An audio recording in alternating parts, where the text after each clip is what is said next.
Morning church, praise the Lord. क्या आप सभी लोग खुश हैं?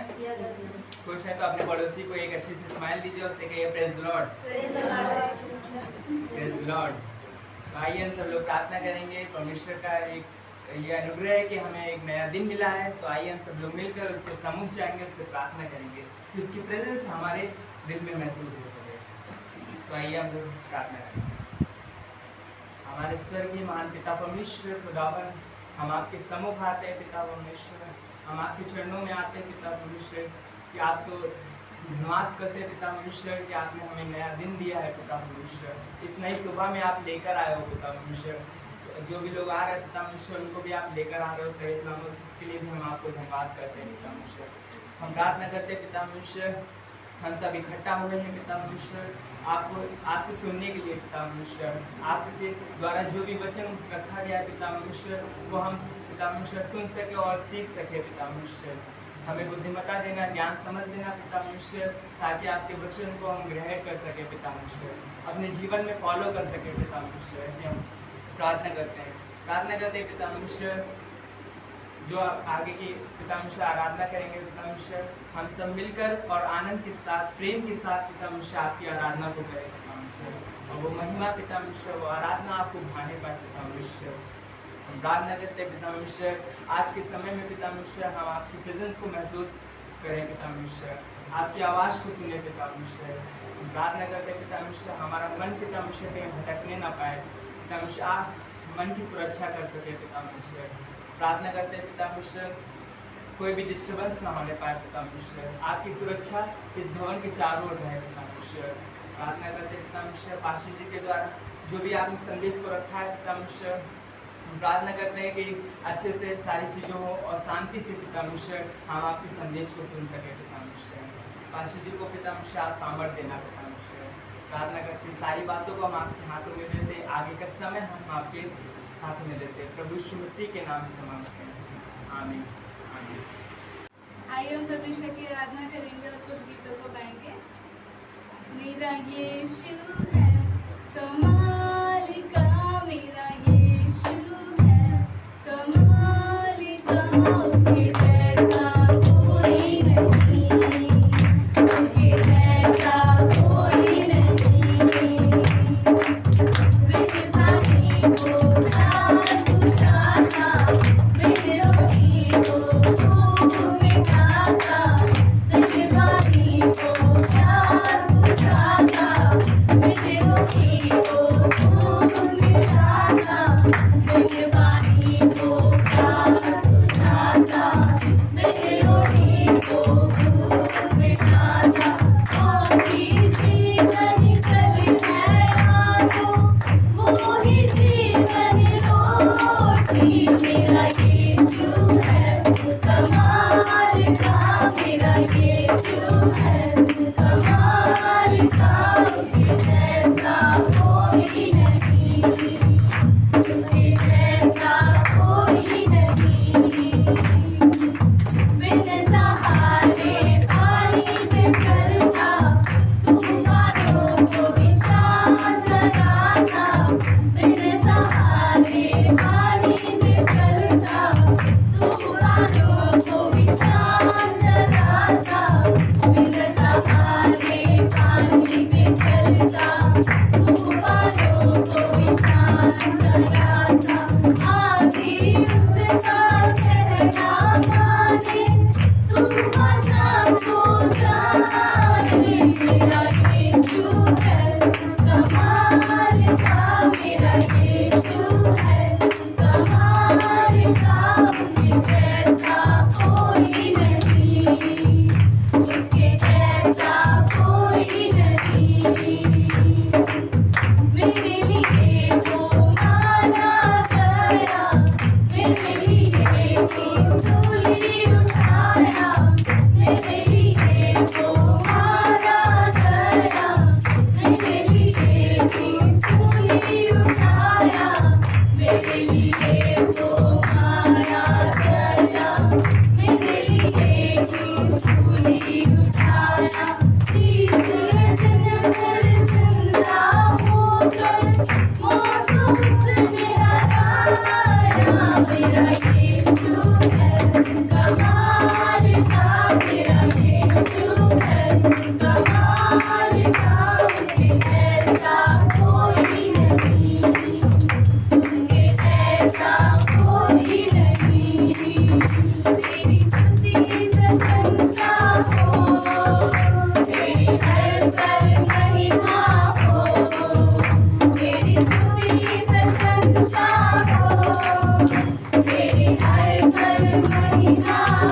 तू अवर्णित है, तू सुंदर है, मेरा पहला पहला प्यार है। तू अवर्णित है, तू सुंदर है, मेरा पहला पहला प्यार है।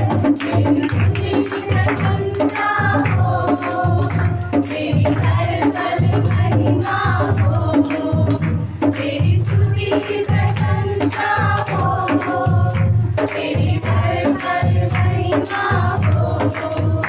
मेरी आशाओं में मेरी आशा बना तू, मेरी खामोशियों को समझा तूने प्रभु।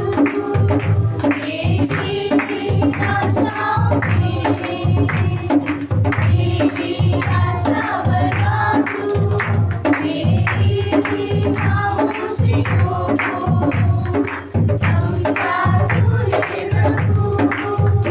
तू अवर्णित है, तू सुंदर है, मेरा पहला पहला प्यार है। तू अवर्णित है, तू सुंदर है, मेरा पहला पहला प्यार है। तेरी स्तुति की प्रशंसा हो, तेरी हर पल महिमा हो, तेरी स्तुति की प्रशंसा हो, तेरी हर पल महिमा हो। तेरी गहराइयों में बसता तू ही प्रभु, तेरी इच्छाओं को मैं पूरा करता चलूं।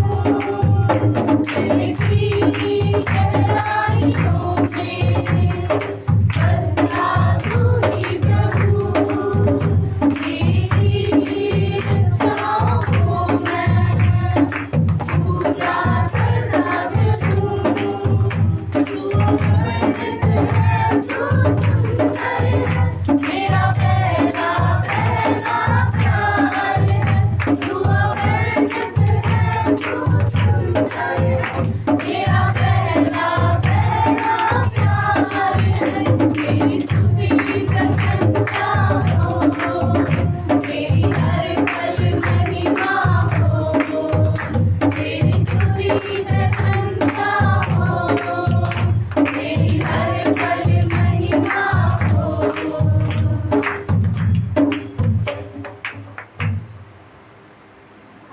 हम आपकी स्तुति आपकी प्रशंसा करते हैं पिता परमेश्वर। हम आपकी आराधना करते हैं पूरे दिल और पूरे मन से पिता परमेश्वर। आप पिता परमेश्वर आपकी महिमा हो पिता, सारे जग में पिता परमेश्वर आपकी आराधना हो पिता परमेश्वर। धन्यवाद देते पिता परमेश्वर, धन्यवाद देते पिता परमेश्वर। आप हमारी निराशाओं में आप हमारी आशा हो पिता परमेश्वर जी। धन्यवाद देते पिता परमेश्वर। हम आपके पास आते पूरे दिल से पिता परमेश्वर, आपकी महिमा करते पिता परमेश्वर। आप महान हो पिता परमेश्वर। धन्यवाद देते हैं, आपकी आराधना करते हैं। यस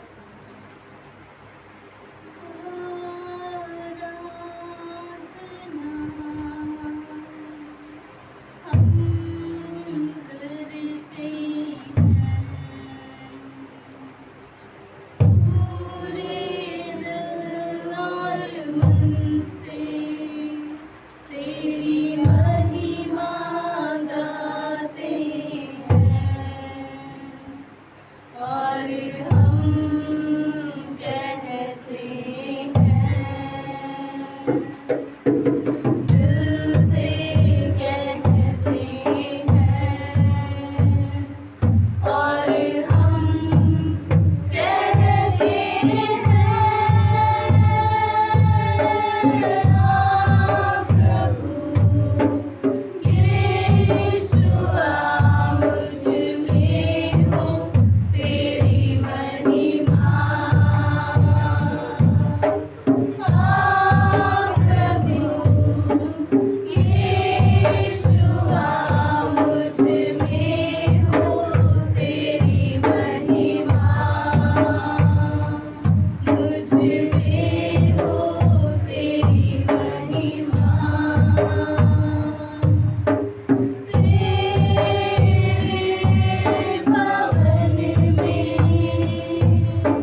मसीह, हम आपकी आराधना करते हैं पिता, आपकी महिमा करते हैं यीशु मसीह। हम दिल से आपकी स्तुति करते हैं पिता, आपके जैसा और कोई नहीं है यीशु मसीह। आपका प्रेम महान है पिता, आपका नाम सबसे ऊंचा है यीशु मसीह। हम आपको धन्यवाद देते हैं पिता, धन्यवाद देते हैं यीशु मसीह। यीशु मसीह तेरे जैसा है कोई नहीं, तेरे चरणों में झुके आसमान और महिमा गाए ज़मीन। यीशु मसीह तेरे जैसा है कोई नहीं, तेरे चरणों में झुके आसमान और महिमा गाए ज़मीन। हम गाए होसन्ना,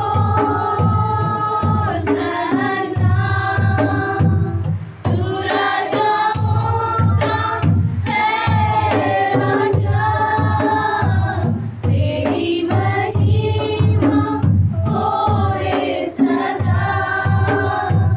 तू है प्रभु हमारा खुदा, हम गाए होसन्ना, तू राजाओं का है राजा, तेरी महिमा होए सदा। तू है प्रभु हमारा खुदा। प्यारे पिता, तूने हमसे कितना प्यार किया, हमें पापों से छुड़ाने को अपने बेटे को कुर्बान किया। प्यारे पिता, तूने हमसे कितना प्यार किया, हमें पापों से छुड़ाने को अपने बेटे को कुर्बान किया। हम गाए होसन्ना, तू राजाओं का है राजा, तेरी महिमा होए सदा। तू है प्रभु हमारा खुदा, हम गाए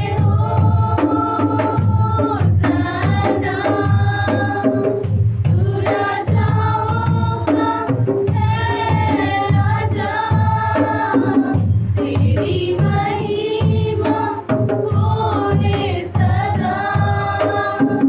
तू है प्रभु हमारा खुदा, तू है प्रभु हमारा खुदा। हाँ पिता प्रभु यीशु मसीह, आप हमारे खुदा हो पिता प्रभु।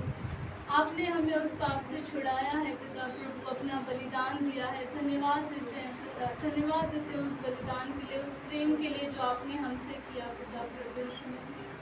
हम पिता आपकी स्तुति करते हैं, आराधना करते हैं पूरे हृदय से प्रभु, और आपको धन्यवाद देते हैं पिता कि आपने हमें इस लायक चुना पिता प्रभु यीशु मसीह। धन्यवाद देते हैं पिता, आज इस समय में प्रभु हम सब अपने हृदय को खोलकर आपके पास आए हैं पिता। अपने वचनों से हमें भरिए प्रभु, और पिता अपने कार्य के लिए, अपनी महिमा के लिए हमें इस्तेमाल करिए पिता प्रभु यीशु मसीह। हम सब पिता आज आपके वचनों से भरना चाहते हैं पिता प्रभु। संदेश को पिता प्रभु यीशु मसीह आपके हाथों में सौंपते, आगे के पूरे समय को आपके हाथों में सौंपते पिता। आप अपनी उपस्थिति रखिए हमारे बीच में प्रभु। धन्यवाद देते हैं पिता, यीशु मसीह के नाम से मांगते हैं, आमीन। संभाल प्रभु जी जीवन के हर पल में संभाल प्रभु जी, जीवन के हर पल में संभाल प्रभु जी, जीवन के हर पल में अभी तक हमको संभाला तूने, आगे भी अगुवाई कर। अभी तक हमको संभाला तूने, आगे भी अगुवाई कर। संभाल प्रभु जी, जीवन के हर पल में संभाल प्रभु जी, जीवन के हर पल में जैसे मुर्गी बच्चों को पंखों तले छुपाती, जैसे मुर्गी बच्चों को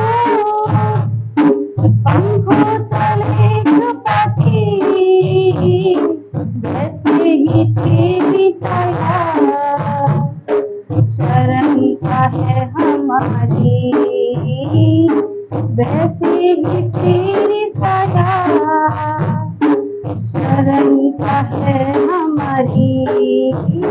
संभाल प्रभु जी, जीवन के हर पल में संभाल प्रभु जी, जीवन के हर पल में वादा ये तूने किया, छोड़े ना कभी मुझे, वादा ये तूने किया, छोड़े ना कभी मुझे। खींचा है रूप मेरा हथेली में अपनी, खींचा है रूप मेरा हथेली में अपनी। संभाल प्रभु जी, जीवन के हर पल में संभाल प्रभु जी, जीवन के हर पल में सनातन के यहोवा, तू ही हमारा घर है। सनातन के यहोवा, तू ही हमारा घर है। तेरे वचन से हमारे जीवन में ज्योति आई, तेरे वचन से हमारे जीवन में ज्योति आई। संभाल प्रभु जी, जीवन के हर पल में संभाल प्रभु जी, जीवन के हर पल में है यीशु तेरा ये प्यार, वर्णन से है अपार। है यीशु तेरा ये प्यार, वर्णन से है अपार। हाथों से हाथ मिलाया, आसमानी बाप से हमको, हाथों से हाथ मिलाया, आसमानी बाप से हमको। संभाल प्रभु जी, जीवन के हर पल में संभाल प्रभु जी, जीवन के हर पल में। जय मसीह की आप सभी लोगों को जय मसीह की। आइए हम सब लोग संदेश में जाएंगे। पास्टर जी का और परमेश्वर का धन्यवाद करना चाहेंगे कि एक बार फिर से मौका मिला, तो एक 5 मिनट के संदेश में जाएंगे। याशाया 40 का 31 निकालेंगे।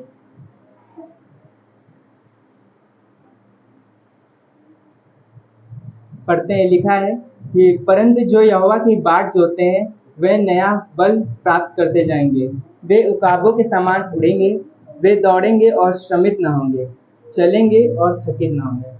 आए प्रार्थना करेंगे। धन्यवाद पिता परमेश्वर, प्रार्थना करते हैं इस वचन के द्वारा पिता परमेश्वर आपने जो भी रखा है पिता परमेश्वर वो हमें सिखाना पिता परमेश्वर, ऐसे हम प्रार्थना करते हैं। आज सामर्थ देना पिता परमेश्वर, सारी बातों को हम आपके हाथों में देते हैं, प्रभु यीशु मसीह के नाम से मांगते हैं, आमीन। परमेश्वर का वचन यहाँ पे कह रहा है कि जो यहोवा की बाट जोतते हैं वे नया बल प्राप्त करते जाएंगे, वे उकाबों के समान उड़ेंगे, वे दौड़ेंगे और श्रमित ना होंगे, चलेंगे और थकित ना होंगे। यहाँ पे 4 बातें बोल रहा है। नया बल प्राप्त करते जाएंगे, उकाबों के समान उड़ेंगे और वे दौड़ेंगे और श्रमित ना होंगे, चलेंगे और थकित ना होंगे। तो आज जिस विषय में हम बात कर रहे हैं वो है कि परमेश्वर की बाट जोना। ये 4 बातें परमेश्वर ने बोली हैं जो हमें मिलेंगी, तो इस 4 बातों में हम डीपली जाएंगे थोड़ा। पहला है कि नया बल प्राप्त करते जाएंगे। नया बल प्राप्त करना जो है वो हम निकालेंगे न्यायों की किताब 16 अध्याय, न्यायों की किताब 16 अध्याय। यहाँ पर एक स्टोरी है शिमशोन की, जो सभी लोग इस स्टोरी को जानते हैं। यहाँ पर शिमशोन जो था वो परमेश्वर का चुना हुआ था, जो जिसकी शक्ति बालों में थी। परमेश्वर ने उसकी शक्ति बालों में रखी थी, तो अगर उसके बाल कट जाते तो उसकी शक्ति जो है वो चली जाती। तो यहाँ पर क्या होता है कि शिमशोन बहुत ताकतवर था, उसकी शक्ति जो थी वो बालों में थी, वो काफ़ी लोगों को मार गिराता था।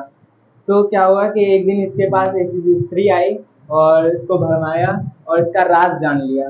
राज जानने के बाद फलिस्तियों को उस स्त्री ने बता दिया कि इसका राज किस में है, इसकी शक्ति बालों में है।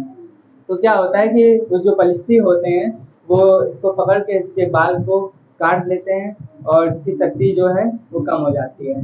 तो न्यायों की किताब 16 अध्याय उसका 28वां वचन पढ़ेंगे तो यहाँ पर लिखा है, तब शिमशोन ने यह कहकर यहोवा की दुहाई दी, हे प्रभु यहोवा मेरी सुधि ले, हे परमेश्वर अब की बार मुझे बल दे कि मैं फलिस्तियों से अपनी दोनों आंखों का एक ही पलटा लूं। तब शिमशोन ने उन दोनों बीच वाले खंभों को जिनसे घर संभला हुआ था पकड़कर एक पर 2 दाहिने हाथ से और दूसरे पर बाएं हाथ से बल लगा दिया। और शिमशोन ने कहा, फलिस्तियों के संग मेरा प्राण भी जाए। और वह अपना सारा बल लगाकर झुका, तब वह घर सब सरदारों और उसमें के सारे लोगों पर गिरा पड़ा। यहाँ पर परमेश्वर का वचन कह रहा है कि शिमशोन जो था वो उसने पाप किया, लेकिन जब उसने पाप किया तो फिर उसके बाद में जब वो उसका मौका आया पश्चाताप भी उसने किया, पश्चाताप किया, उसने प्रार्थना किया और प्रार्थना करने के बाद उसके परमेश्वर ने उसे बल दिया। तो जब हम परमेश्वर पर आशा रखते हैं, परमेश्वर से प्रार्थना करते हैं, तो परमेश्वर हमें एक नया बल देता है। ये तो शारीरिक बल था, लेकिन हमारे आत्मिक जीवन में भी परमेश्वर बल देता है। और यहाँ पर हम देखते हैं कि जो शिमशोन था परमेश्वर से प्रार्थना किया, उससे पश्चात अपने गलतियों को उसने माना, इसने पाप किया था लेकिन परमेश्वर ने इसे नया बल दिया और उसने काफ़ी सारे जब वो पहले अपने जीवन में जितना को मारा था उससे ज़्यादा इसने आज यहाँ पे मारा, यहाँ पर गिर कर मारा। तो परमेश्वर हमें नया बल देता है। एक पॉइंट है कि परमेश्वर जब हम परमेश्वर के पास जाते हैं, जब हम उस पर आशा रखते हैं, तो परमेश्वर हमारे पुराने पापी स्वभाव को पुराने पापी स्वभाव पर जो निर्भरता रहती है उसको नष्ट कर देता है और हमें एक नई ऊर्जा देता है, नया बल देता है। दूसरा ग्रंथियों 12:9 भी जाएंगे तो पौलुस भी वहाँ पर लिखता है क्योंकि मेरी सामर्थ्य निर्बलता में सिद्ध होती है। तो उसकी सामर्थ्य निर्बलता में सिद्ध हो रही है। अगर हम परमेश्वर के पास जाते हैं, हमारे पास कोई ताकत नहीं है, लेकिन अगर हम परमेश्वर पर आशा रखते हैं, उसके पास जाते हैं, उसकी बाट जोते हैं, तो परमेश्वर हमें नए हमारी जो निर्भरता है पापी स्वभाव पर उसको नष्ट कर देता है और हमें एक नई ऊर्जा देता है। आत्मिक में नए बढ़ने के लिए एक नया ऊर्जा देता है। और दूसरा पॉइंट है कि उकाबों के समान उड़ना। परमेश्वर ने उकाब पक्षी क्यों लिया? उकाब पक्षियों की खासियत होती है कि वो अपना अपना घोंसला है वो ऊंचाई पर बनाते हैं और वो बहुत ऊंचे पर उड़ते हैं। और उसकी तीसरी खासियत है कि वो बिना अपनी कोई ऊर्जा नष्ट किए हुए उड़ते हैं। तो परमेश्वर यहाँ पे इसलिए बाबू के समान उड़ने के लिए कह रहा है, उड़ाएगा कि हम मसीह में परमेश्वर पर आशा रखते हैं तो वो परमेश्वर हमें वो काबू के समान उड़ाना चाहता है।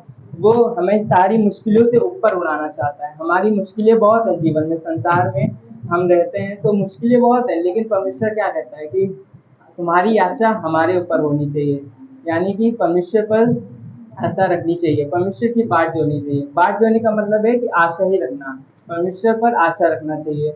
तो परमेश्वर पर हम आशा रखते हैं तो परमेश्वर हमको नया बल देता है और उकाबों के समान उड़ाता है। तीसरा पॉइंट है कि वे दौड़ेंगे और श्रमित ना होंगे। पौलुस भी लिखता है कि मैंने अपनी दौड़ पूरी कर ली है। तो वो दौड़ रहा है, परमेश्वर में दौड़ रहा है तो वो थका नहीं कहीं पर, परमेश्वर में दौड़ा और उसके जीवन में कई सारी मुसीबतें आई, लेकिन फिर भी परमेश्वर पर उसने आशा रखी, परमेश्वर की बाट जोई और वो दौड़ा और उसने दौड़ पूरी कर ली।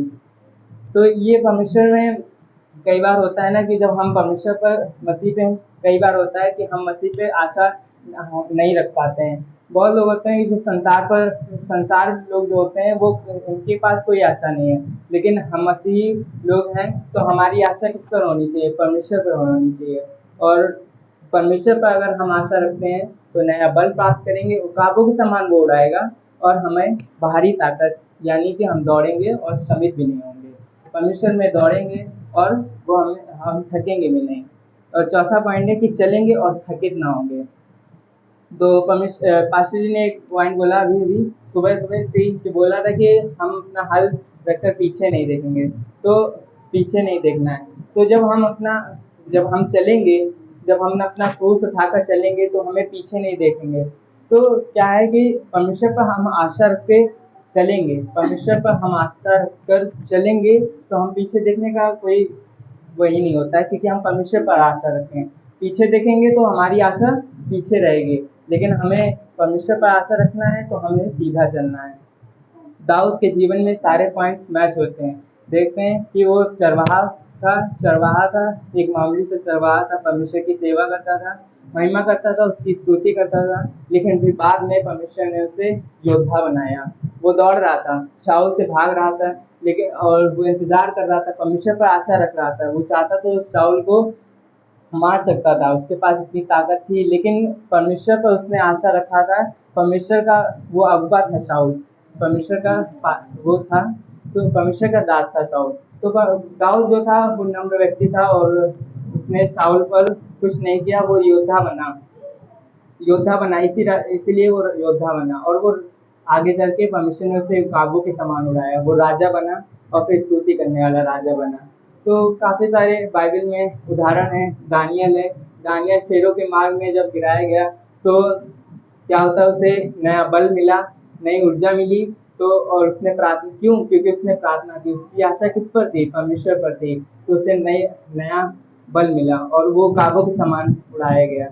तो परमेश्वर ने उसको भी ऊंचा किया। और हम देखेंगे यूसुफ के जीवन में, तो यूसुफ भी दौड़ा अपने जीवन में और चला, परमेश्वर के पीछे चला और उसकी आशा परमेश्वर पर थी, तो वो भी परमेश्वर ने उसको भी उकाब के समान उड़ाया, उसको भी प्रधानमंत्री बनाया मिस्र का। तो ये परमेश्वर की योजना होती है जब हमारी आशा परमेश्वर पर होती है, जब हम किसकी बाट जोड़ते हैं? परमेश्वर की बाट जोड़ते हैं। जब हम बाट जोड़ेंगे परमेश्वर पर आशा रखेंगे तो परमेश्वर हमें इन 4 चीज़ों को देगा। आमीन। तूने ही रचाया, तूने ही बनाया, तेरे ही फजल से मैं जीऊं,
कि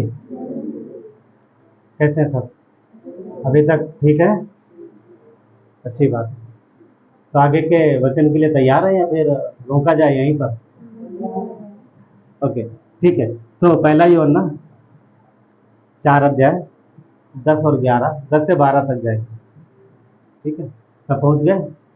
पहला यूहन्ना 4 अध्याय निकाल लीजिए, पढ़े। लिखा है, प्रेम इसमें नहीं कि हमने परमेश्वर से प्रेम किया, पर इसमें है कि उसने हमसे प्रेम किया। वचन क्या कह रहा? कि प्रेम वो नहीं है कि जो हमने परमेश्वर से प्रेम किया, प्रेम वो है जो परमेश्वर ने हमसे प्रेम किया। आगे देखेंगे हम लोग इस पर। और हमारे पापों के प्रायश्चित के लिए अपने पुत्र को दिया। गुनाह हमारे थे, गलती हमारी थी, भरा किसने? उस गलती को सुधारा किसने? परमेश्वर ने। हमारे पापों के दंड को किसने भरा? परमेश्वर ने। ये प्रेम है, ये प्रेम है। आगे, हे प्रियो, जब परमेश्वर ने हमसे ऐसा प्रेम किया तो हम हमको भी आपस में प्रेम रखना चाहिए। तो कहता है जब परमेश्वर ने हमसे प्रेम किया है तो हमको भी आपस में प्रेम रखना चाहिए। 12, पर परमेश्वर को कभी किसी ने नहीं देखा। आगे कहता है परमेश्वर को कभी किसी ने नहीं देखा। यदि हम आपस में प्रेम रखें तो परमेश्वर हमें बना रहता है और उसका प्रेम हमें सिद्ध हो गया। तो क्या कह रहा है कि यदि हम आपस में प्रेम रखें और परमेश्वर के प्रेम में बने रहें तो हम उसके प्रेम को जान पाएंगे, उसकी दया को जान पाएंगे, उसकी करुणा को जान पाएंगे, उसके क्षमा को जान पाएंगे। वो लिखा कहता है ना कि उसका प्रेम हमें सिद्ध हो गया, उसका प्रेम हमें सिद्ध हो गया। तो परमेश्वर प्रेम है और प्रेम का ही एक गुण है क्षमा करना। प्रेम कई बार पास्टर लोग इस तरीके से इस प्रेम को दर्शाते हैं। संतरा हम लोगों ने सबने देखा, संतरा संतरा होता है, संतरा एक ही होता है, उसको छीलते हैं, फिर जब छील के निकालते तो उसमें से कई सारे फांके निकलते हैं ना। तो प्रेम एक है पर उसके गुण हैं कई सारे, और उसके उस गुण में एक गुण है क्षमा। ठीक है, क्षमा। तो जिस विषय में हम लोग बात करेंगे वो परमेश्वर का प्रेम और परमेश्वर के प्रेम में क्षमा पाना और उसके प्रेम को जानना। ठीक है, इस विषय में बात करेंगे। आइए प्रार्थना करें। परमेश्वर धन्यवाद देते हैं आपके दया और करुणा के लिए प्रभु। आपका प्रेम परमेश्वर अद्भुत है पिता परमेश्वर। वचन कहता है कि प्रेम इसमें नहीं कि हमने आपसे प्रेम किया, प्रेम इसमें है कि आपने हमसे प्रेम किया। धन्यवाद प्रभु, आपने हमें क्षमा किया। वो दंड जो हमारा था, वो गुनाह जो हमने किया था, वो आपने क्रूस पर भरा दिया।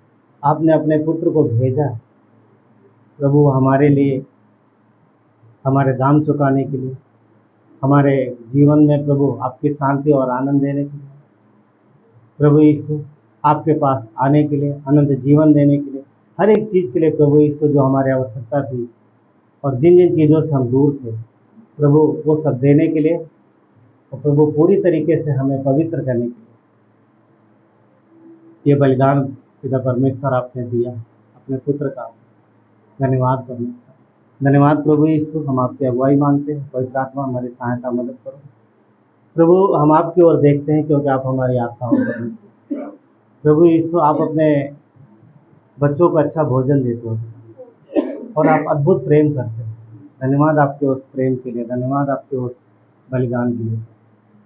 हम जान सके आज के दिन में प्रभु, हम प्राप्त कर सके आपसे प्रभु परमेश्वर। आप हमें बल दो, आप हमें शांति दो, आप हमें साहस दो परमेश्वर प्रभु यीशु। पिता परमेश्वर, हम आपके साथ चल सके कदम से कदम बढ़ाकर, और हमें साहस दो कि हम क्षमा प्राप्त करें और क्षमा कर सकें। धन्यवाद परमेश्वर, आपकी महिमा हो प्रभु यीशु के नाम से मांगते। आमीन। अब बैठ सकते हैं।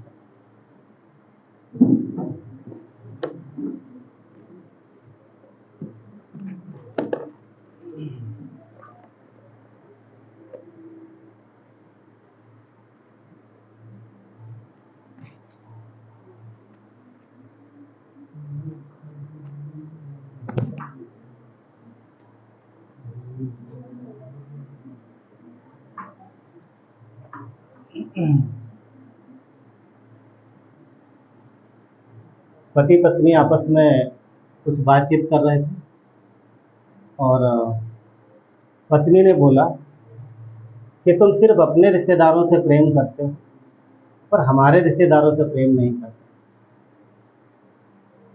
तो पति ने बोला ना, ऐसी बात नहीं है। तो पत्नी बोला नहीं, ऐसी ही बात है। पत्नी बोलती ऐसी ही बात है। तो पति बोलता नहीं, मैं तुम्हारे रिश्तेदारों से भी प्रेम करता हूँ। तो पत्नी बोलती बताओ कैसे? बोलता है कि मैं अपनी सास से ज्यादा तुम्हारी सास से प्रेम करता हूँ। ये जोक था एक्चुअली, ये जोक था।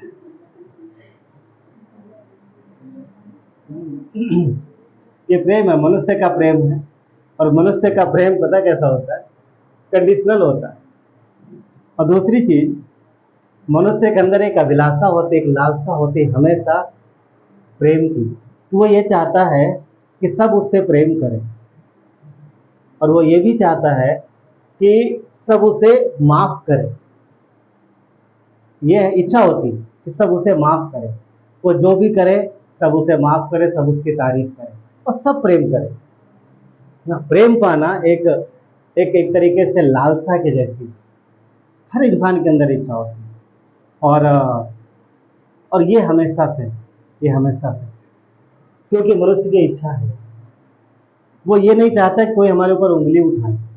हम जैसे भी हैं हमसे प्रेम किया, हमें कोई कुछ कभी कुछ कहे ना, ये उसकी चाहत होती है। और ये हर व्यक्ति के अंदर प्रेम पाना चाहता है, क्षमा पाना चाहता है। मगर इसके ठीक विपरीत कई बार वही व्यक्ति प्रेम करना, दूसरे को प्रेम करना थोड़ा कठिन महसूस करता है। क्षमा पाना तो बहुत सारी चाहता है पर कई बार क्षमा करने में कठिनाई महसूस होता है। प्राप्त करना थोड़ा ज्यादा अच्छा है पर कई बार वो देना बहुत कठिन हो जाता है। और एक वो बात कि जो हम जैसे हैं वैसे हमसे प्रेम किया जाए, तो ये मनुष्यों से तो संभव नहीं है। पर हाँ, एक मनुष्य से संभव है जिसने ये किया, वो है मसीह। उसने हमसे कैसे प्रेम किया? उसने हम पर उंगली नहीं रखी, ना हमारी कमियों पर उंगली रखी। हम जैसे हैं वैसे ही उसने प्रेम किया। बोला तुम मेरी संतान हो, तुम मेरे बच्चे हो, मैं तुमसे वैसे प्रेम करता हूँ जैसे तुम हो। मैं तुम्हें पूरी क्षमा दूंगा, मैं तुमसे पूरा प्रेम करूंगा, बिना उंगली उठाए, बिना उंगली रखे।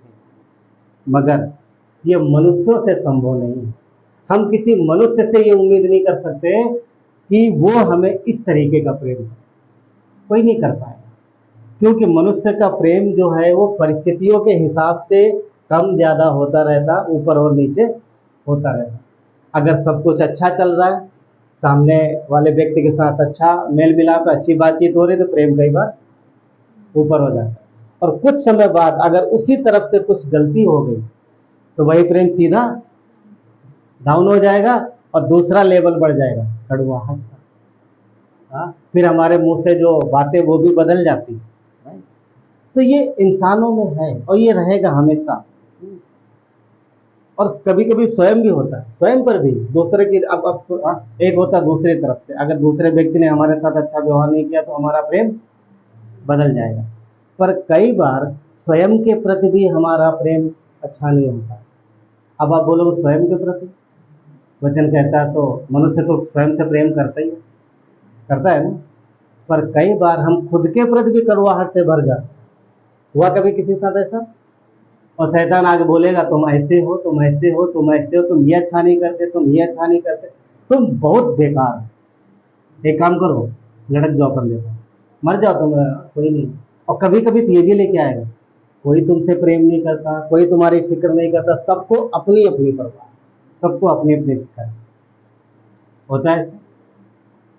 मगर वो भी शैतान का झूठ। ऐसे में हमें एक चीज याद रखना है कि दुनिया में सबसे ज्यादा प्रेम करने वाला व्यक्ति, जो दुनिया में हमसे आपसे जो सबसे ज्यादा प्रेम करने वाला व्यक्ति वो है जो दुनिया में सबसे ज्यादा शक्तिशाली है, सबसे पावरफुल है और सबसे बड़ा है। और वो व्यक्ति आपको संसार में सबसे ज्यादा प्रेम। वो मसीह है।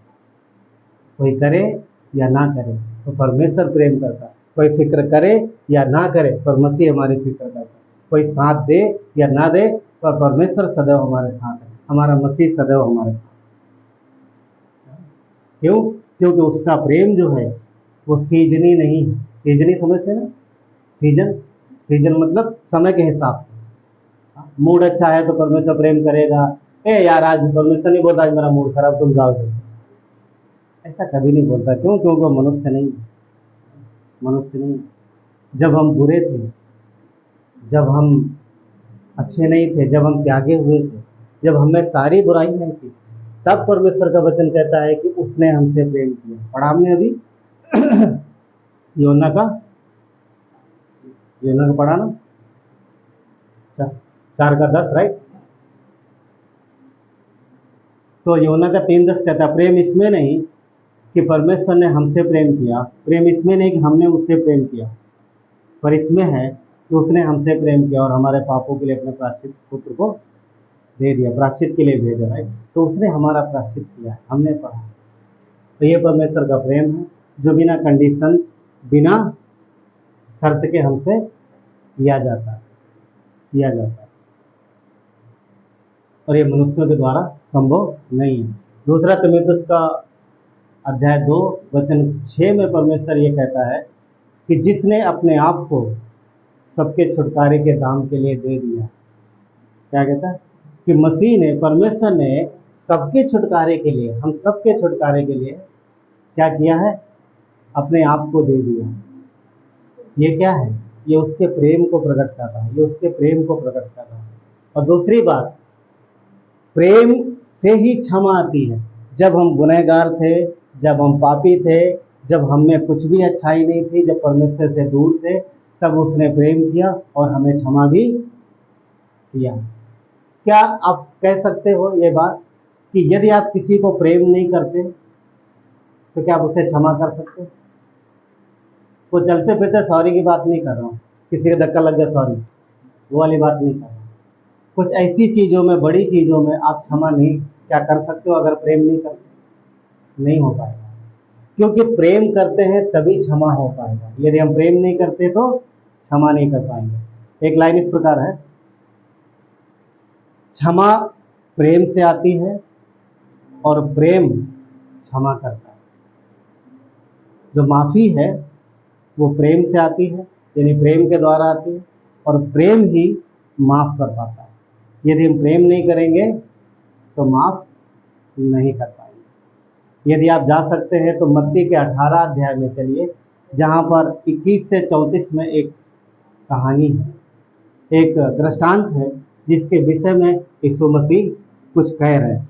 यहाँ पर एक निर्दयी सेवक का दृष्टांत है जिसने राजा के पास जा करके क्षमा मांगी, माफ़ी मांगी, क्योंकि उसका कर्ज बहुत ज़्यादा था। और वो राजा के पास जाके गिड़गिड़ाने लगता है, और परमेश्वर का वचन कहता है कि उसका गिड़गिड़ाना देखकर, उसका माफ़ी मांगना देखकर, उसकी मिन्नतों को देखकर वो राजा उसे माफ़ कर देता है। मत्ती के 18 अध्याय में अगर आप पढ़ते हैं तो लिखा है वचन 24 में कि उसने 10,000 तोड़े कर्ज लिया। कितना लिया था? 10,000 तोड़े। पहले कर्ज को देख लेते, कर्ज कितना बड़ा था, फिर उसके आगे तभी हम उसकी माफ़ी का और अंदाज़ा लगा पाएंगे। राइट, यहाँ पर जो 10,000 तोड़े लिखा है, तो तोड़ा जो शब्द है ये वजन करने वाला एक, यहाँ के हिसाब से क्या बोलेंगे, वजन करने वाली चीज़ों क्या बोलते हैं? बाट। ठोस चीज़ें जिससे नापते हैं उसको बाट बोलते हैं। और किलो में चलता है, हाँ किलो में रहता है, किलो ग्राम में ऐसा जाता है, कुंटल में जाता है, राइट, मैट्रिक टन तक जाता है। तो और दूसरा जो द्रव्य को नापते हैं उसको क्या बोलते हैं, किस में नापते हैं? लीटर में, उसको हम लोग लीटर में नापते हैं। तो ये ठोस चीज़ें नापने का इजराइल में एक बोल सकते हैं कि एक वजन करने वाला बाट बोल सकते हैं, या फिर उनके पास एक क्या बोल सकते हैं उसको, एक वस्तु जो जिससे वजन करते हैं। ठीक, मगर यहाँ में वहाँ में फर्क था उस समय के हिसाब से। आज हमको आलू वजन करने तो भी उसी किलो से वजन करेंगे, ठीक, राइट, वही ग्राम लेंगे, वही सब कुछ रहेगा। मगर अगर कुछ और चीज़ वजन है तो भी वही रहेगा।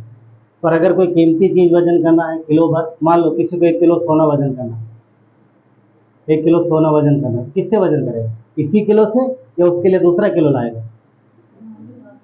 सेम किलो रहेगा, 1000 ग्राम का, कम तो नहीं रहेगा। हाँ, वो लोहे का ही रहेगा, इधर सोना है वो अलग बात है ना। तो सुनो, उस समय इजराइल में अलग अलग वस्तुओं को वजन करने के लिए अलग अलग प्रकार के बांट होते थे। जो तोड़ा है ये कीमती चीजों को वजन करने के लिए होता है। इसमें सोना, चांदी, हीरे, बहुमूल्य चीजें ही वजन की जाती थी। अगर तोड़े का इस्तेमाल करना है तो फिर आपको सोना, चांदी और बहुमूल्य चीजें ही वजन करना है, और चीजों में उसका इस्तेमाल नहीं कर सकते। देखो ना कैसा थोड़ा अलग था ये।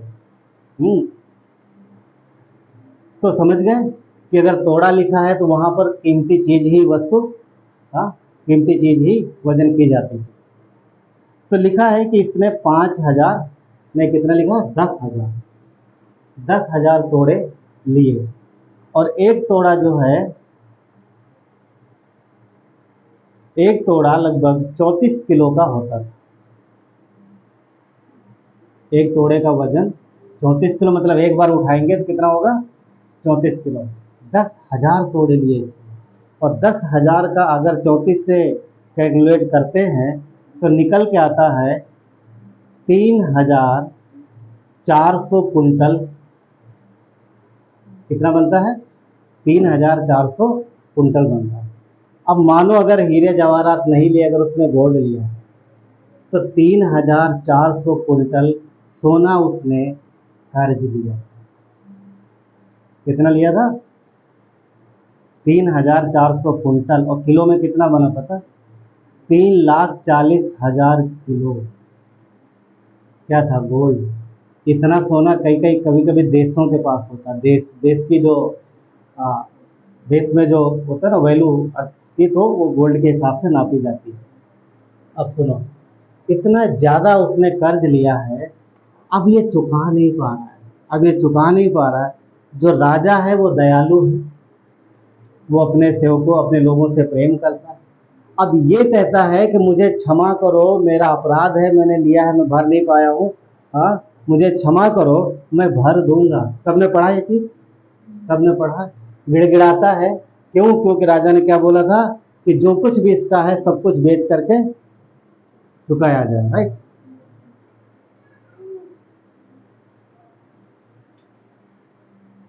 मगर इसने क्षमा मांगी। अब हम देखते हैं कि राजा उसे क्षमा कर देता है। सबने कहानी पढ़ी तो ज़्यादा मुझे डिटेल में जाने की जरूरत नहीं। राजा उसे क्षमा कर देता है और ये बड़ा खुश हो जाता है। क्यों? क्योंकि इसका बहुत बड़ा कर्ज माफ हुआ, माफ हुआ। मगर जब पढ़ते हैं तो हेडिंग लिखा निर्दयी सेवक, हेडिंग निर्दयी सेवक लिखा। इसका तो क्षमा किया गया, ये बहुत खुश हो गया, इसे क्षमा मिल गई, बहुत खुश हो गया। मगर वचन कहता है कि इस जिस सेवक ने क्षमा पाई है, इसका भी एक सेवक था। क्योंकि बड़े व्यापारी ही बड़ा कर्ज लेते हैं ना, उनके पास भी नौकर चाकर होते हैं। इसका भी एक सेवक था जो इसके नजदीक ही रहता था। उसने कितना लिया था? सिर्फ 100 दीनार। बाइबल कहती है सिर्फ 100 दीनार, 100 रुपया समझ लो आज के अपने यहाँ के हिसाब से। इधर इतना सोना है, इतना ज्यादा है, वो जिंदगी में कभी नहीं कभी नहीं चुका पाता। चाहे उसके पत्नी, बच्चे, घर परिवार, पूरा बिजनेस चला जाता, तब भी वो चुका नहीं पाता, कभी नहीं चुका पाता। राजा से क्या बोला? मैं भर दूंगा, मुझे माफ करो। राजा ने पूरा माफ कर दिया। अब जब निकल के आता है तो सामने निकल के आता है राजा के महल से, और सामने उसका वही सेवक दिख जाता है। कौन? जिसने 100 रुपया लिया। कितने लिए थे? सिर्फ 100 रुपया। और इसका कितना माफ किया गया अंदर? बहुत सारा। अब ये उसको देख करके गुस्सा आ जाता है इसके अंदर गुस्सा आता है, और उसको पकड़ लेता है, गर्दन से बोलता है, ऐसा पकड़ के दबाने लगता है, बोलता तूने मेरा 100 रुपया क्यों नहीं दिया?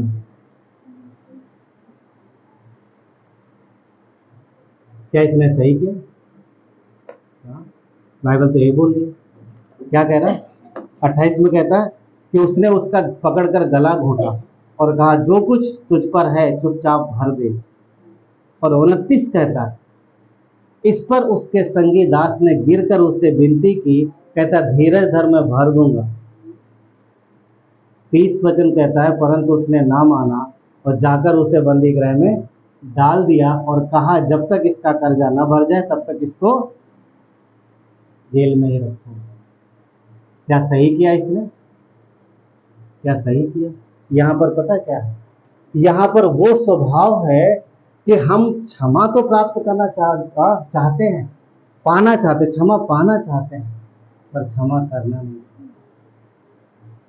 इसको निर्दयी बोला गया। बाइबल इसको क्या बोलते हैं? निर्दयी। अगर ये स्वभाव, क्या ये स्वभाव सिर्फ उसी व्यक्ति तक सीमित है? क्या हमारे आपके अंदर नहीं? क्या लगता है कि इतना बड़ा कर्ज सिर्फ उसी का था, हमारा नहीं है? एक्चुअली हमारी आपकी ही बात हो रही है, क्योंकि जो कर्ज हमारा आपका भरा गया है परमेश्वर के द्वारा, वो इससे भी कहीं ज्यादा बड़ा था। और यहाँ जो राजा है, यहाँ जो व्यक्ति है जिसने माफ किया, वो परमेश्वर ही है। ये परमेश्वर का चित्र है कि उसने इतना बड़ा कर्ज भरा है, उस व्यक्ति का माफ किया है, मगर उस व्यक्ति ने अपने सेवक का कर्ज माफ नहीं किया। पॉइंट ये है कि हम परमेश्वर के द्वारा बहुत बड़ी माफी पाए हैं, पर कई बार हम अपने साथ के लोगों को, हम अपने भाइयों को, हम अपने आसपास जो भी हैं, कई बार हम उनको छोटी छोटी चीज़ों में माफ नहीं करते। वचन क्या कहता है? क्षमा करो तो क्षमा किया जाएगा। बहुत सारे लोग एक प्रार्थना करते हैं जो यीशु ने सिखाया था अपने चेलों को, मत्ती 6 अध्याय में। हाँ, याद है किसी को? मगर वो करने की जरूरत नहीं है, वो तो एक पैटर्न था, यीशु ने सिखाया था ना, मत्ती 6 अध्याय में प्रार्थना। उसमें एक वचन है, और उस जो लोग वो प्रार्थना बहुत बार बार करते हैं उनको ये समझना चाहिए एक्चुअली में कि यहाँ पर वचन क्या लिखा है। देखो वचन 13, 6 अध्याय का वचन 13 नहीं 12, वचन 12 कहता है, जिस प्रकार हमने अपने अपराधियों को क्षमा किया है, वैसे तू भी हमारे अपराधों को क्षमा कर। देख रहे हैं, जो लोग, मैं बिलीव करता हूँ हम लोग ऐसा नहीं करते, हम वो प्रार्थना करते हैं जो हम जिस तरीके से की जाती। कुछ लोग यही रटी रटाई प्रार्थना करते हैं एवरी डे। परमेश्वर का धन्यवाद कि बहुत सी हमारी प्रार्थनाओं को उत्तर ना में देता है। सोचो, अगर यहाँ जो लिखा है कि प्रभु जैसे मैंने क्षमा किया वैसे आप मुझे क्षमा करो, तो क्या होगा? इंसान कितना क्षमा कर पाता है? सोचो ना, कितना माफ कर पाता है? तो परमेश्वर का धन्यवाद, वो हमें हमारे तरीके से नहीं देखता, उसका प्रेम अलग है। वो हमारे शर्तों पे हमसे प्रेम नहीं करता, हमारे उतार चढ़ाव के हिसाब से हमसे प्रेम नहीं करता। उसका प्रेम अनमोल है। अनमोल मतलब उसका प्रेम की कोई कीमत नहीं है, उसका प्रेम हम शब्दों में बयान नहीं कर सकते। उसने इतना ज्यादा माफ किया है कि चाहे सारी उम्र हम धन्यवाद दें, पर फिर भी हम उसके इस माफी के खर्च को, यानी माफी को जो उसने किया, हम कभी भरपाई नहीं कर सकते। इसलिए हमें माफ करना आना चाहिए। परमेश्वर ने हमें माफ किया, हम माफ करें। यीशु ने क्या बोला? क्या तुम उनको ही क्षमा करते हो जिनसे तुम प्रेम करते हो? पढ़ा ना? आज के बाद जाओ तो अपने दुश्मनों से भी क्या करना? जोर से बोलो, कोई तो बोला, प्रेम करना और उनके लिए, ठीक है। पहला पत्रस 4:8 क्या कहता है? सबसे श्रेष्ठ बात यही है कि एक दूसरे से अधिक प्रेम रखो, क्योंकि प्रेम अनेक पापों को ढांप लेता है। प्रेम अनेक पापों को ढांप लेता है। परमेश्वर का जो प्रेम है वो हमारी शर्त के हिसाब से नहीं है। देखो उस व्यक्ति ने कितना प्रेम पाया, सोचने वाली बात है। इतना बड़ा कर्ज माफ हुआ, मगर हृदय कठोर है। माफी मिल गई, हम माफ किए गए, अच्छी बात, पर हम माफ नहीं करेंगे। समझ पाए? उसने माफी रिसीव कर ली, हाँ मुझे माफ किया, okay thank you so much, पर मैं माफ नहीं करूँगा। इधर से माफी मिली पर इधर माफ नहीं करेंगे। और ये परमेश्वर की नज़र में अच्छा नहीं है क्योंकि उसके लिए लिखा गया निर्दयी सेवक। परमेश्वर को भी ये पसंद नहीं आया, इसीलिए आगे देखोगे उसे जेल में डाला गया, उसे जेल में डाला गया, क्योंकि उसे माफ़ी देनी चाहिए थी, पर उसने नहीं दी। नीति वचन का 10-12 हम लोगों ने अभी स्टार्टिंग में पढ़ा था, अनाउंसमेंट के टाइम में क्या लिखा है? बैर से तो झगड़े उत्पन्न होते हैं, परंतु प्रेम सब अपराधों को ढक लेता है, सब अपराधों को ढांप लेता है। वो राजा अपनी प्रजा से प्रेम करता है, जब ये गिड़गिड़ाने लगा तो उसने माफ़ किया, मगर जब उसका सेवक गिड़गिड़ा रहा तो इसने हृदय को कठोर किया, माफ़ नहीं किया। कई बार ऐसा हृदय, ये मनुष्य का हृदय है, और कई बार ऐसा हृदय कई विश्वासियों के अंदर भी हो सकता है, पर हमें इस बात को समझना है कि परमेश्वर ने माफ़ किया और वो चाहता है कि हम भी माफ़ करें। एक और स्टोरी में जाएंगे जो लूका का 7 अध्याय आपको 36 से 50 में मिलेगी। ये पापिनी स्त्री के बारे में है और यीशु के द्वारा अभिषेक किए जाने के बारे में। उस स्त्री के द्वारा यीशु का अभिषेक होता है, कितने लोगों ने पढ़ा होगा, मैं बिलीव करता हूँ।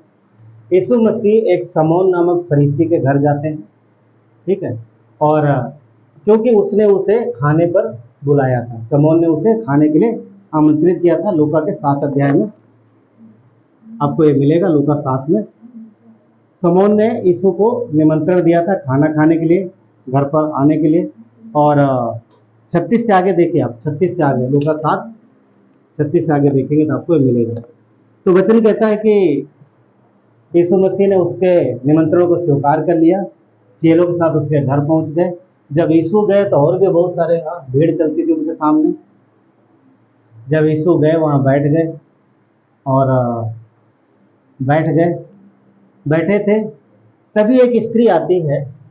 सीन इस प्रकार है, यीशु बैठे, जो भी दिया होगा कुर्सी वगैरह उस पर बैठे, चेले बैठे, लोग हैं, यीशु बातचीत कर रहे, तभी एक स्त्री आती है और वचन कहता है कि वो उसके पास एक संगमरमर की शीशे में इत्र लाई थी वो, और वो रोते हुए उसके पाँव पर डालती है और पैरों से अपने बालों से पोंछती है। वचन लिखा है, आप पढ़ेंगे अगर आपको 38 में मिल जाएगा कि उसने पाँव के पास पीछे क्या लिखा है, और वो उसके पाँव के पास पीछे खड़ी होकर रोती हुई उसके पाँव को आंसुओं से भिगोने और अपने सिर के बालों से पोंछने लगी और उसके पाँव को बार बार चूमकर इत्र से मला। तो यहाँ पर हम देख रहे हैं कि वो कीमती इत्र है, उसके पाँव पे डाल रही है, रो रही है और बालों से पोंछ रही है और पाँव को चूम रही है, ठीक, पाँव को चूम रही है। इस सीन को सब देख रहे और ये थोड़ा अलग था, सब लोग सुन रहे, वो पीछे खड़ी थी, अचानक ही वो रोने लगी, आई, उसने शीशी खोला, उसके पाँव में डाला, रो रही है, पोंछ रही है, रो रही है और पैरों को चूम वो स्त्री। और जब ये करने लगती है सब लोग इसको देखने। अब वो फरीसी भी देख, कौन? जिसने यीशु को घर में खाने के लिए निमंत्रण दिया। अब वो मन में सोच रहा, कुछ बोला नहीं है, मन में सोच रहा, अगर ये नबी होता, अगर ये भविष्यवक्ता होता, ये जान जाता कि कैसी स्त्री है जो इसको छू रही, उसको छू रही। क्यों? क्योंकि वो जो फरीसी थे अपने को पवित्र मानते थे और भविष्यवक्ता जो होते थे वो भी अपने को पवित्र मानते थे। कोई पापी मनुष्य उन्हें छूता नहीं था, ना वो अपने को छूने देते थे। तो ये सोच रहा है कि अगर ये भविष्यवक्ता होता तो जान जाता। अब ये कहाँ सोच रहा? अपने मन में सोच रहा, अपने दिल में सोच रहा है, बोला नहीं, शब्दों में कुछ नहीं बोला। और यीशु ने देखा, अच्छा तुम ये सोच रहे हो। और उसके हम आगे जानते हैं यीशु ने एक दृष्टांत बोला, उससे दृष्टांत बोला। क्या बोला? कि एक का 500 माफ किया गया और दूसरे का 50 माफ किया गया, ठीक है। तो समौन तो बता किसका सबसे ज्यादा माफ किया गया? नहीं, कौन ज्यादा प्यार करेगा, जिसका ज्यादा माफ किया गया उसका या जिसका कम माफ किया गया उसका? तो उसने बोला, समौन ने, कि प्रभु जिसका ज्यादा माफ किया। तो यीशु ने पता क्या बोला? इसका ज्यादा माफ किया गया है इसलिए ज्यादा प्यार कर रही है। इसे एहसास हुआ इस बात का कि वो पापी है, उसके अंदर बुराई है, उसके अंदर पाप है और वो माफ की गई है, इसलिए ज्यादा प्यार कर रही है। तब यीशु मसीह उलाहना दे रहा, किसको? सिमोन को, समौन पतरस, उसको पतरस नहीं है ये, समौन फरीसी है, ठीक, उसको ये उलाहना देते हैं कि मैं आया, तूने मेरे पैर धोने के लिए पानी नहीं दिया, तूने मेरा चूमा नहीं लिया, तूने मेरे सर पर तेल नहीं मला। 3 बातें बोली, 3 बातें बोली। क्या ये की जाती थी? यस, बिल्कुल सही। कोई मेहमान अगर घर में आता था तो ये 3 बातें की जाती, 2 बातें तो निश्चित की जाती थी, तीसरी शायद किसी किसी के साथ ना भी की जाती है, मगर सिमोन ने यहाँ कुछ नहीं किया। 3 बातें बता देते हैं, क्या पता है सबको ये 3 बातें क्यों होती थी उस समय? ये ट्रेडिशनल नहीं है, कोई परंपरा नहीं, मगर उस समय माहौल ही ऐसा था। देखो, रास्ते कच्चे होते थे, धूल भरे रास्ते होते थे, पैरों में ज़्यादातर चप्पलें होती थी पहनने के लिए, ठीक है, और कपड़े भी आप देखते कैसे पहनते हो लोग। तो जब रास्ते में चलते थे तो पूरा पैर धूल से भर जाते थे, तो घर में आने के लिए पैर धोना जरूरी था, तो पैर धोने के लिए पानी दिया जाता, ठीक। कोई आम मेहमान आया तो पानी दे दिया, उसने खुद धो लिया। कोई अगर थोड़ा सा ज़्यादा, क्या बोलते हैं उसको, ज़्यादा इम्पोर्टेंट मेहमान आया तो उसको किसी सेवक है तो सेवक को बोल दिया, फिर वो बैठ जाएगा, सेवक दास जो है घर का वो पैर धोएगा। अगर बहुत खास मेहमान आया, खास मेहमान है, आज ही बेटी की शादी की दामाद आए उदाहरण, हाँ, यहाँ के हिसाब से बता रहा हूँ, तो फिर घर का मालिक जाएगा, वो दास को नहीं भेजेगा, ये डैड पानी दे दो इनको ना, ऐसे पानी देंगे तो भी बदनामी, दास को भेजेंगे तो भी थोड़ा इंसल्ट वाले, वो खुद जाके धोएगा, खुद जाके धोएगा। पर यहाँ पर यीशु के साथ कुछ नहीं किया गया। दास को भेजना तो अलग बात, खुद धोना तो और अलग बात, पानी भी नहीं दिया पैर धोने के लिए, ये इंसल्ट।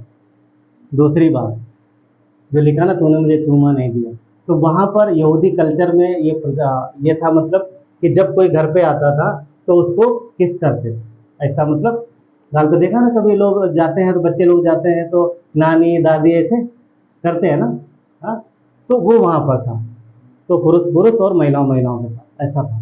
तो ये एक कल्चर था, तभी यीशु बोलता तूने मेरा स्वागत नहीं किया, यानी नमस्ते हेलो हाय जैसा करते हैं ना, ऐसा था, उसने वेलकम नहीं किया, ये वेलकम को दर्शाता है। तीसरी बात, जब व्यक्ति दूर से चल के आता था, तो अगर व्यक्ति घर पे आता है तो उसको आदर देने के लिए, उसका ये दजाने के लिए तुम मेरे लिए बहुत वैल्यूबल हो, बहुत कीमती हो, कोई महंगा इत्र या फिर ठंडा तेल ला करके सर में, क्यों? धूप से चल के आ रहा है इतनी गर्मी से, बोलते ना भाई, आज भी बोलते ना, अरे धूप से बैठो, थोड़ा पंखा लगा दिया, इधर घुमा दिया, या फिर और फटाफट कुछ भी शरबत या ठंडा लेके लाते। अब सोचो, आप किसी घर में गए धूप में, वो धूप हो रही, और आया कमरे में बैठा दिया, पंखा भी नहीं चला, पंखा चला दिया, मान लो पंखा चला दिया, आके बैठ गया और कुछ नहीं, और अंदर चला गया और खुद बैठे आप, कैसा फील करें? समौन फरीसी इस तरीके से गया नहीं, पर कुल मिला कर ऐसे ही किया उसने। तब यीशु ने उसे उलाहना दिया, और ऐसा क्यों किया था पता? उसने क्या सोचा मन में, ये व्यक्ति यदि भविष्यवक्ता होता तो जान लेता। वो यीशु को समझते ही नहीं था कुछ भविष्यवक्ता है। अब बुलाया क्यों? घर में खाने के लिए। हाँ, लोग बोलते हैं कि उसको कहीं ना कहीं फंसाने के लिए ऐसी चीजें चल रही थी। तो यीशु ने यहाँ क्या बोला, जिसका ज्यादा माफ किया गया वो ज्यादा प्यार करे। तो इस स्त्री ने परमेश्वर के प्रेम को समझा, उसकी माफी को समझा, और इसलिए वो मसीह से प्रेम कर पाई, इसलिए वो यीशु के पास आ पाई। यीशु और सबके सामने वो गिर गई पैरों में, उससे कोई शर्म नहीं आई, कोई भी उसने अपने को लज्जा नहीं महसूस की कि मैं सबके सामने ऐसा क्यों कर रही। क्यों? क्योंकि वो पूरी तरीके से समर्पित हो गई थी। अब प्रभु है और मैं उस तरीके से यहाँ पर एक बात, तो यीशु यही कहना चाह रहे हैं कि जब हम प्रेम को प्राप्त करते हैं तब हम प्रेम कर पाते हैं, और तभी हम क्षमा की उसके क्षमा को जान पाते हैं। इसीलिए पहला यूहन्ना का 4:10 कहता है कि प्रेम इसमें नहीं कि हमने परमेश्वर से प्रेम किया, पर प्रेम इसमें है कि उसने हमसे प्रेम किया।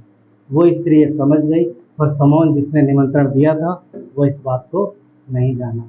घर में है ईश्वर। एक बात और, इसी में पापी इस लोगों से फरीसी अपना कोई रिश्ता नहीं रखते थे, कोई संबंध नहीं रखते थे किसी प्रकार का। तो ये स्त्री जो कि शायद बगल में उसका घर होगा, जो भी नजदीक जो, क्योंकि समौन इसको बहुत अच्छे से जानता है। ये स्त्री देखती है इस बात को कि यीशु के साथ इसने ऐसा व्यवहार नहीं किया, तो उससे रहा नहीं गया, वो गई होगी शायद घर वापस, लाई इत्र उसने ऐसा किया।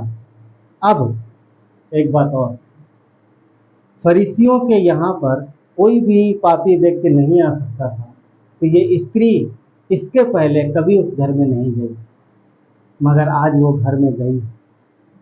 आज उसने हिम्मत की है जाने। क्यों की है पता?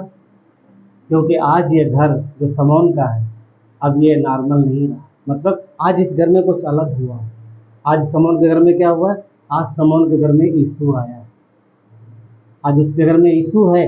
यीशु आया है तो हम जा सकते।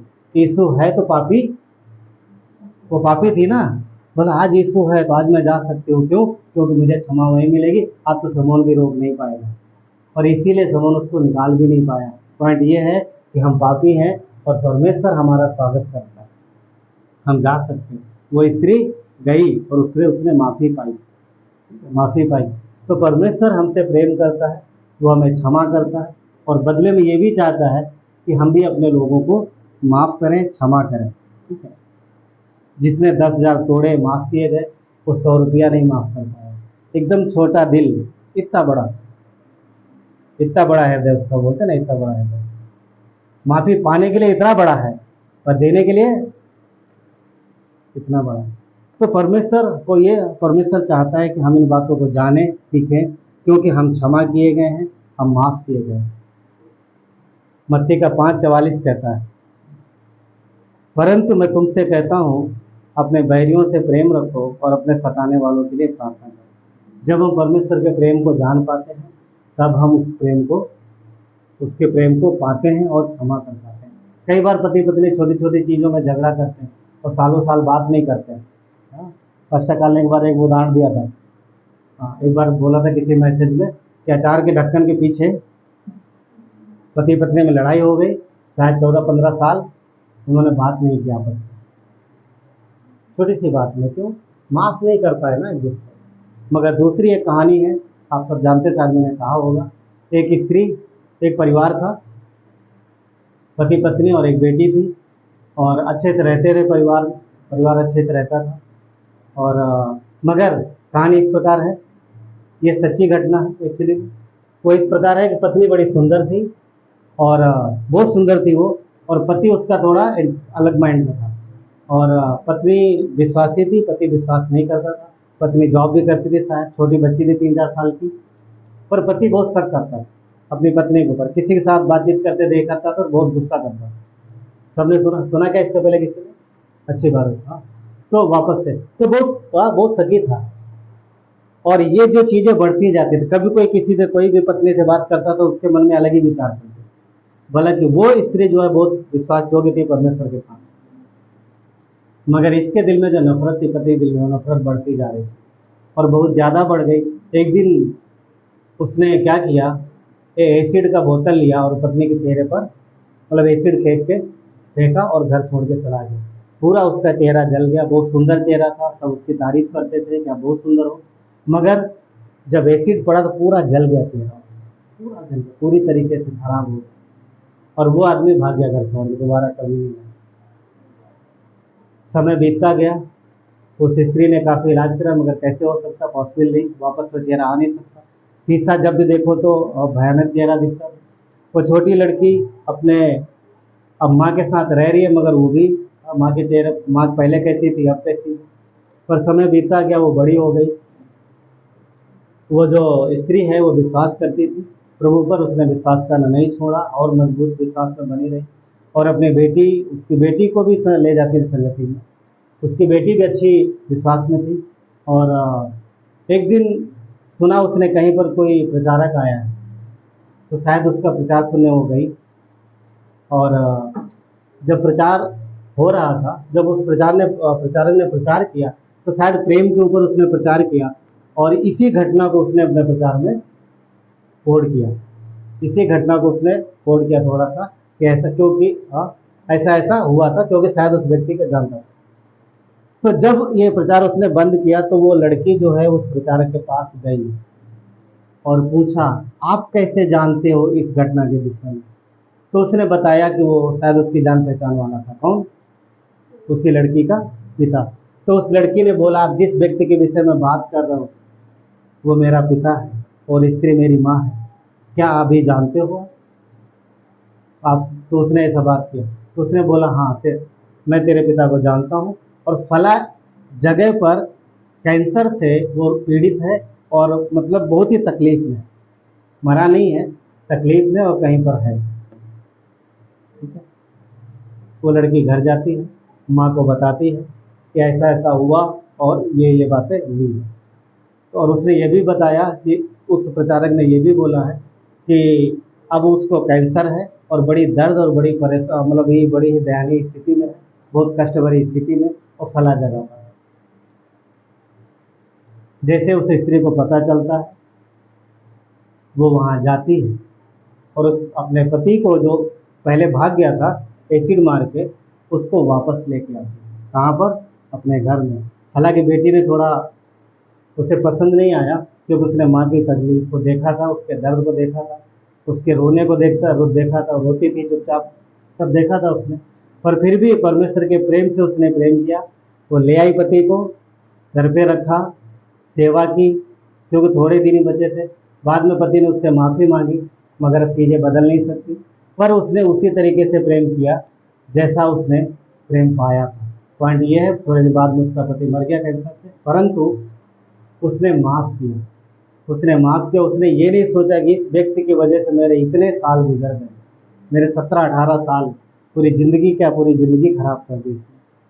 क्यों? क्योंकि उसने प्रेम पाया था, निर्णय उसका था, पोस्ट झेलना उसे पड़ रहा था, देश उसका खराब हो गया था, पर वो शायद परमेश्वर के प्रेम को बहुत गहराई से समझ गई थी। वो व्यक्ति नहीं जानता था, पर जब वो जाना तब उसने माफ़ी मांगी।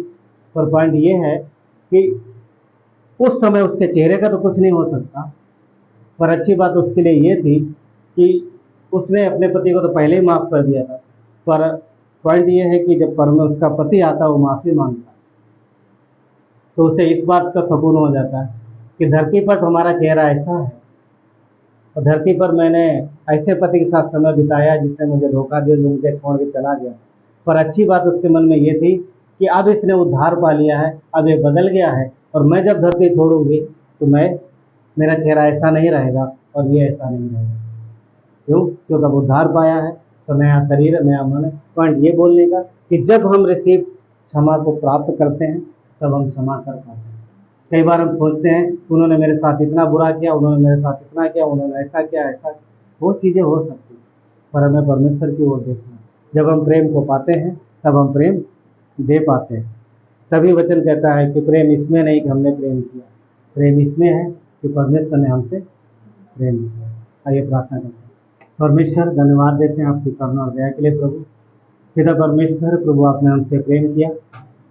प्रभु हम वो व्यक्ति थे परमेश्वर जिसने हमारा बहुत सारा कर्जा माफ, जिसके द्वारा प्रभु बहुत सारा कर्जा माफ किया परमेश्वर आपने।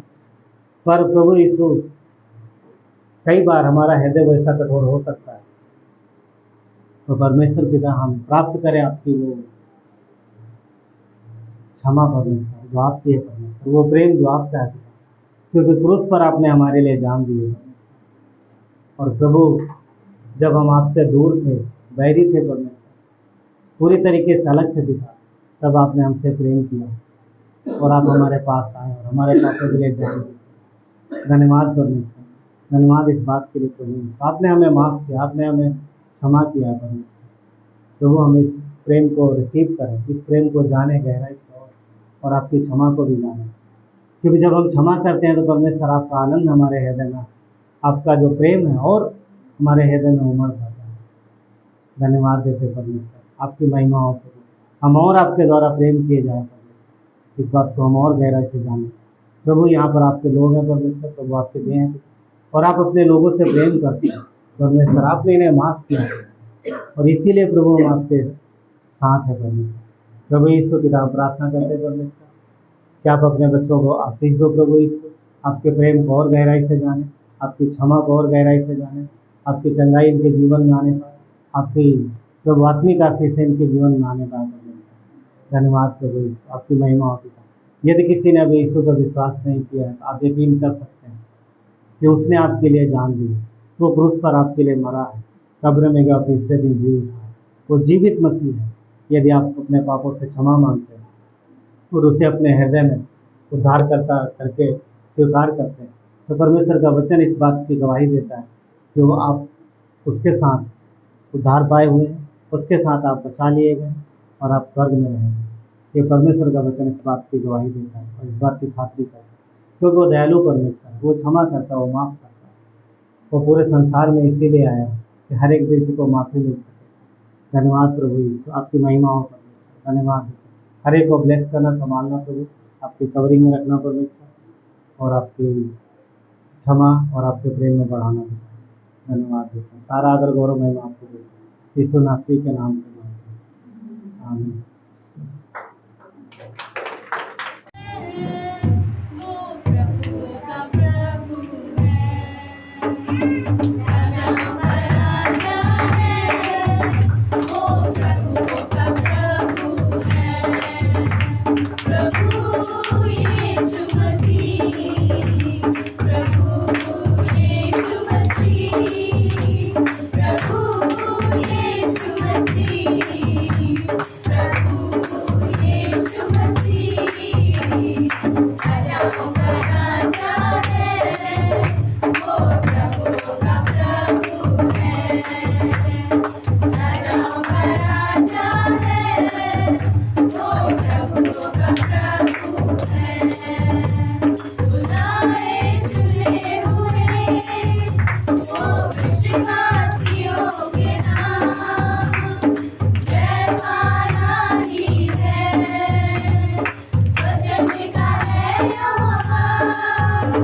बुलाए चुने हुए वो विश्वासियों के नाम, जय माना ही है, वचन का है यहोवा, जब तक सांस रहे करेंगे ना हम विश्राम, जब तक सांस रहे करेंगे ना हम विश्राम, राजाओं का राजा है, वो प्रभु का प्रभु है, राजाओं का राजा है, वो प्रभु का प्रभु है, शत्रु को हरा दिया, संसार को जीत लिया, मृत्यु से पार होकर आनंद जीवन दिया, शत्रु को हरा दिया, संसार को जीत लिया, मृत्यु से पार होकर आनंद जीवन दिया, नदियों का बोले जो विरोध था मिटा डाला, नदियों का बोले जो विरोध था मिटा डाला, राजाओं का राजा है, वो प्रभु का प्रभु है, राजाओं का राजा है, वो प्रभु का प्रभु है। तो परमेश्वर का प्रेम, इस विषय में कितना भी बोला जाए, कभी भी उसके प्रेम को हम पूरी तरीके से शब्दों में बयान नहीं कर सकते, परंतु सारांश में यानी छोटी बातों में आज के संदेश के हिसाब से कि हमें बहुत माफ़ी मिली, हमें बहुत क्षमा मिली, हमारा कर्ज बहुत भारी था, हमें बहुत उस कर्ज को परमेश्वर ने हमें माफ़ किया। कर्ज मतलब कितनी बुराइयां करते, पहले कितनी करते थे, और आज भी मुझे लगता कुछ ना कुछ तो होती रहती। इसका मतलब ये नहीं हाँ होती रहती, परमेश्वर माफ़ करता तो हम और करेंगे, करते ही रहेंगे, वो नहीं है।